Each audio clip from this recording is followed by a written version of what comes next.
अशोक वाटिका, जहां काल भी ठहर गया था। अशोक वाटिका की उन घनी लताओं और पत्तों के पीछे अपनी सांसों को थामे पवन पुत्र हनुमान एक मूक साक्षी बने बैठे थे। उनकी आंखों में अश्रु भी थे और हृदय में धधकता क्रोध भी। सामने बैठी थीं जगत जननी माता सीता, जिनका मुख दुख की धुंध में भी सूर्य की भांति ओजस्वी था। अचानक शांति के उस सन्नाटे को चीरते हुए एक भयावह गर्जना हुई।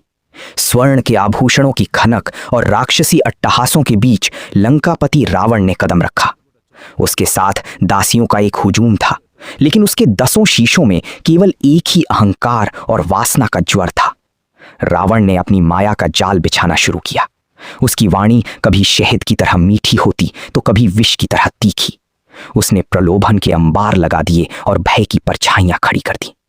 वो फुसफुसाया, सीते, एक बार, बस एक बार अपनी ये पलकें उठाकर मेरी ओर देखो।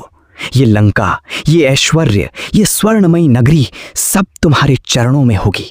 तुम मेरी महारानी बनोगी और ये सारा संसार तुम्हारे सामने नतमस्तक होगा।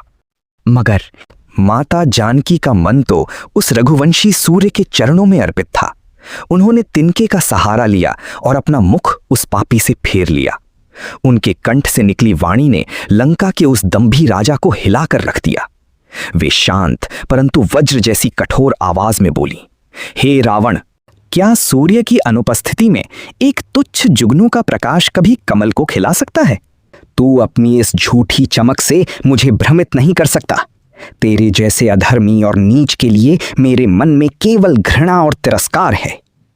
फिर माता सीता की आंखों में वो तेज जागा जिससे काल भी भयभीत हो जाए। उन्होंने गरज कर कहा, अरे ओ कायर, तू छल से मुझे हर लाया और स्वयं को वीर कहता है? तुझे लज्जा नहीं आती?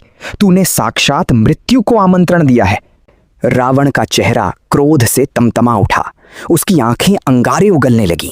वह वध करने को आतुर हुआ, लेकिन माता सीता का साहस हिमालय की भांति अडिग था। वे ना डरी ना झुकी। वृक्ष की ओट में छिपे हनुमान जी का शरीर थरथरा उठा। उनके भीतर भक्ति का ज्वार और शत्रु के संहार का क्रोध एक साथ उमड़ पड़ा। उनकी मुट्ठियां भींच गईं। वे समझ गए थे, अब मौन रहने का समय बीत चुका है। अब समय आ चुका था। लंका के आकाश में रामदूत की उस पहली गर्जना का, जो रावण के अहंकार के महल को ढाने वाली थी। बोलो, सियावर रामचंद्र की जय, पवन पुत्र हनुमान की जय। अगले अध्याय में देखिए लंका दहन की तैयारी। पार्ट 10 के लिए बने रहें और सब्सक्राइब करें।